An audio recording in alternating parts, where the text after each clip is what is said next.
الأمريكيون يعتقدون دوما أنهم يحتاجون إلى إخضاع الآخر، وإخضاع الآخر يأتي عبر الضغوط، وبالتالي إن لم تخضع معنى أنه لم نزد الضغوط عليك بما يكفي، فنعطيك مزيدا من الضغوط حتى تخضع، حصار اقتصادي، دعم عسكري للخصوم وما إلى ذلك. فإن لم تخضع زادت الضغوط. فبالنسبة للأمريكيين زيادة الضغط حتميا يؤدي إلى الاستسلام.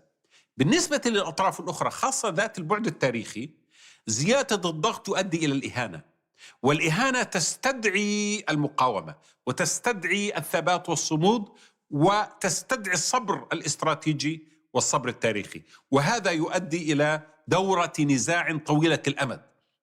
هذا الذي حدث في العراق وحدث في أفغانستان ويحدث في روسيا ويحدث في أماكن أخرى كثيرة من العالم. هاتان طريقتان في النظر إلى الأمور، نظرة تأتي من الولايات المتحدة الأمريكية حديثة العهد بمفهوم العمق التاريخي، ونظرة تأتي من الإمبراطوريات القديمة عبر الواقع المعاصر، وتؤدي إلى مفعول آخر مختلف عما أرادته الولايات المتحدة الأمريكية.